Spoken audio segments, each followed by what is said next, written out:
Assalamualaikum warahmatullahi wabarakatuh. Bismillahirrahmanirrahim.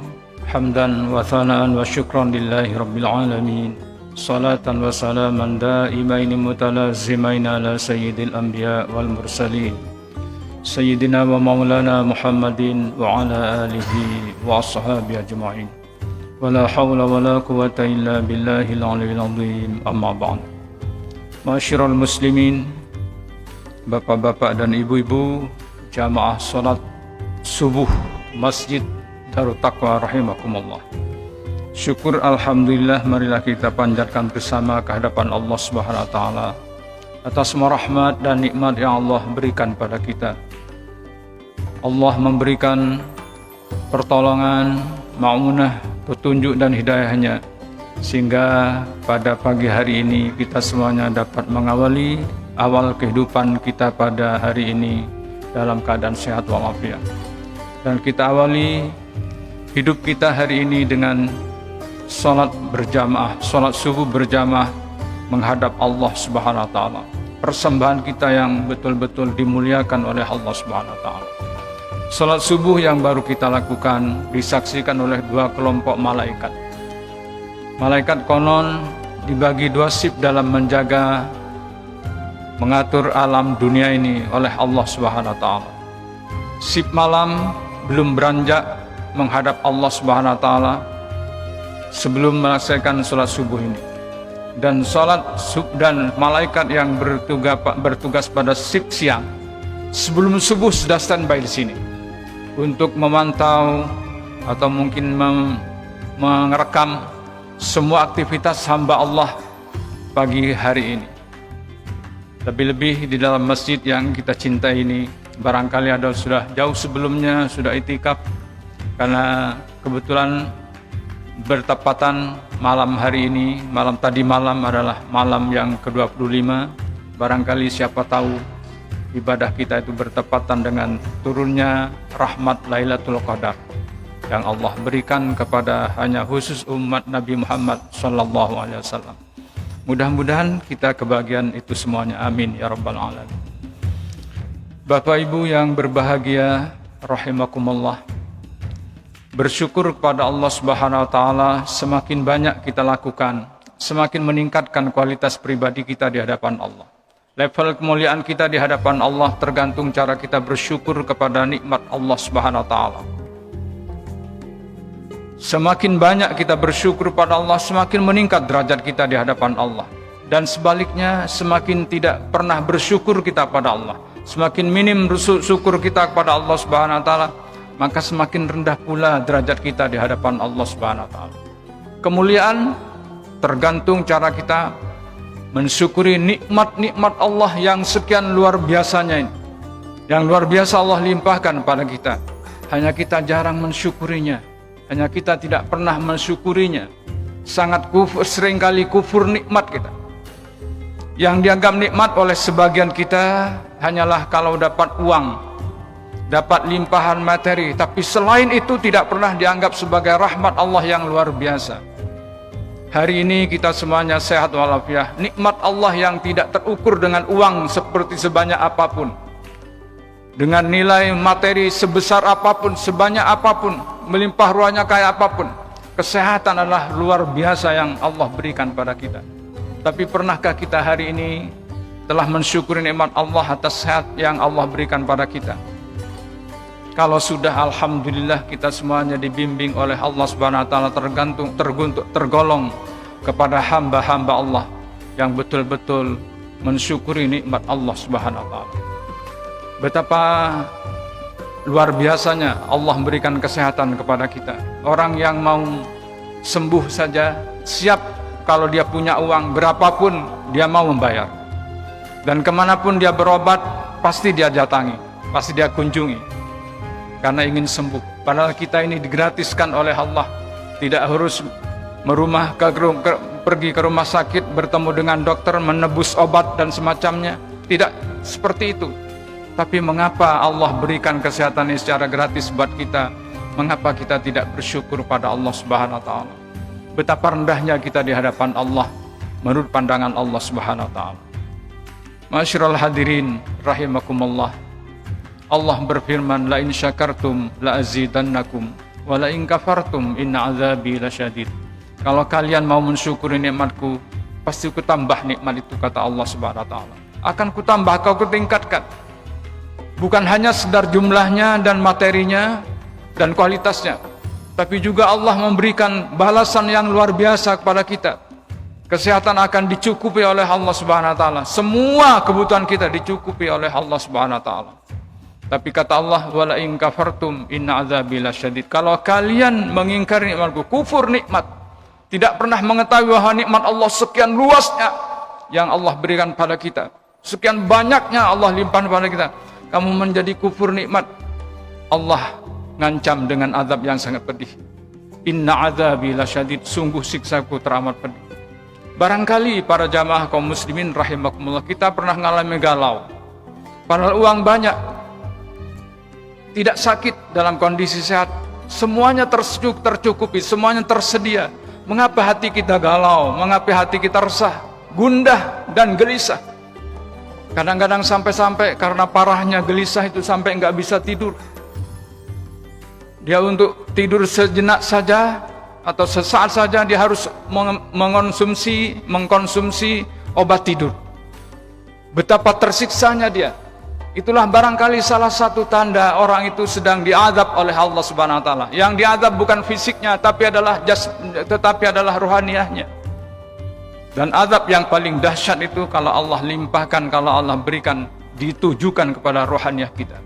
Orang lain tidak bisa melihat bahwa kita sedang tersiksa, sedang diazab oleh Allah Subhanahu wa taala. Tapi kalau azab itu berwujud dalam bentuk fisik, dalam bentuk jasmaniah, dalam bentuk realita, kelihatan tanpa oleh mata kita, barangkali orang bisa sama-sama merasakan.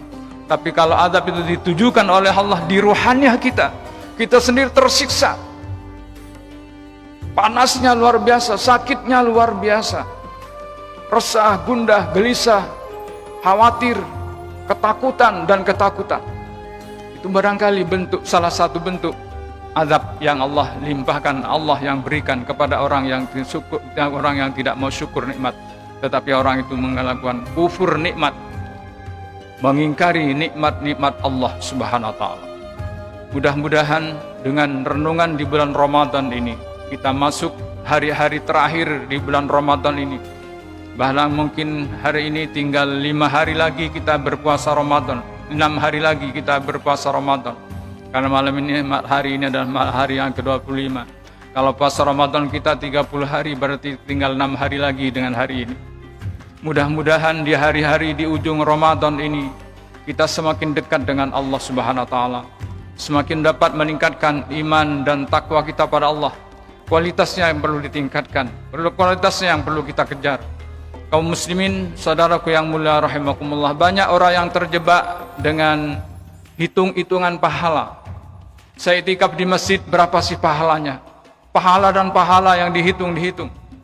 Sekali lagi pernah saya sampaikan bahwa sorga yang disiapkan oleh Allah itu bukan kepada orang yang hitung-hitung pahala, tetapi sorga itu disiapkan oleh Allah kepada orang yang iman dan takwanya meningkat di hadapan Allah Subhanahu wa taala. Puasa Ramadan ini hadir untuk meningkatkan kualitas pribadi kita, menjadi pribadi yang muttaqin, menjadi pribadi mukminin yang betul-betul takwa pada Allah Subhanahu wa taala. Dalam firman-Nya Allah katakan la'allakum tattaqun. Dengan hadirnya Ramadan ini diwajibkan kepada kalian semuanya supaya kalian dapat meningkat kualitas iman dan takwanya di hadapan Allah Subhanahu wa taala. Dan surga itu disiapkan oleh Allah, uiddat lil muttaqin. Disiapkan surga yang seluasnya seluas langit dan bumi itu hanya untuk orang yang bertakwa pada Allah, bukan orang yang menghitung-hitung pahala. Bukan orang-orang yang numpuk-numpuk pahala. Sebab banyak pahala tapi seringkali berbuat dosa maksiat kepada Allah Subhanahu wa taala. Tapi orang yang muttaqin pasti tidak akan melakukan perbuatan maksiat kepada Allah Subhanahu wa taala. Dan pasti pahalanya diberikan sepenuhnya oleh Allah. Tidak ada satupun yang dizalimi oleh Allah Subhanahu wa taala. Kaum muslimin, masyarul hadirin rahimakumullah. Mudah-mudahan sisa umur yang masih Allah berikan kepada kita, sisa hidup yang masih diamanahkan oleh Allah kepada kita, menjadi sisa umur, sisa hidup yang berbarokah, yang betul-betul dapat mengantarkan kita ini, kalau dikehendaki Allah, bertemu dengan kematian kita, betul-betul kita antarkan kematian kita, kematian yang betul-betul husnul khotimah, mendapat ridho Allah Subhanahu wa taala. Siapakah mereka itu? Adalah orang-orang yang betul-betul iman takwanya meningkat di hadapan Allah Subhanahu wa taala. Takut sekali untuk melakukan perbuatan salah. Takut sekali dia untuk berbuat dosa, berbuat maksiat, berbuat durhaka pada Allah Subhanahu wa taala. Jangan sampai terjadi orang itu banyak amal, banyak pahala, tetapi ditangkap oleh KPK.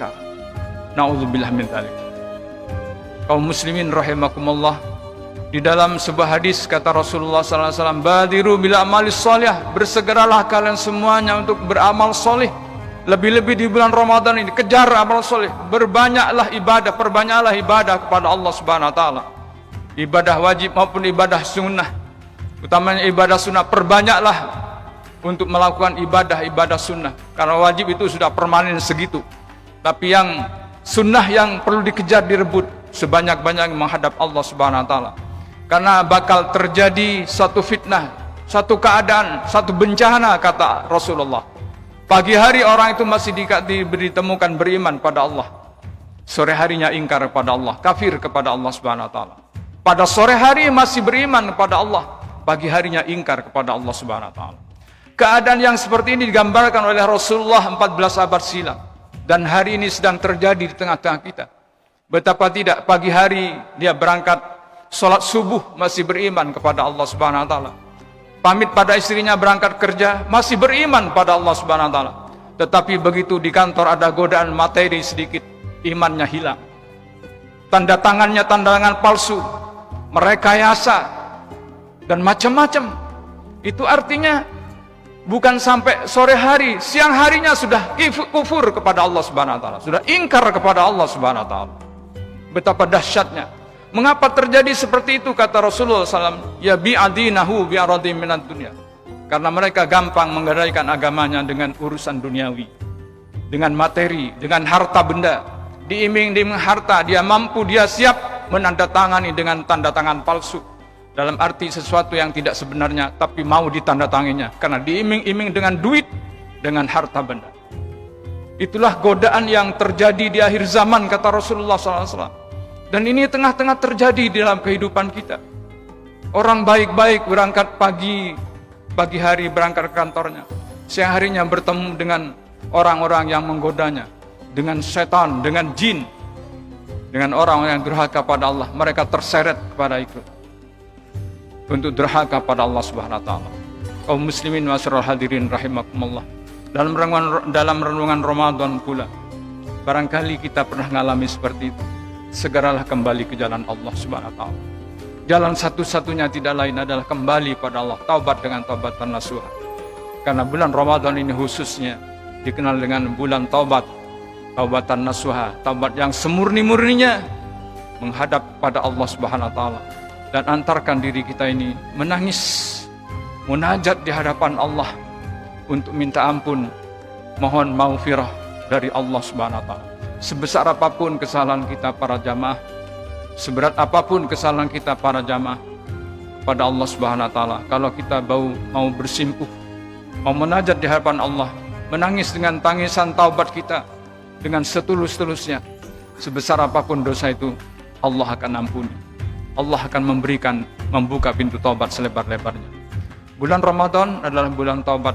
Kata Rasulullah, semua pintu surga dibuka selebar-lebarnya, dan semua pintu neraka ditutup serapat-rapatnya.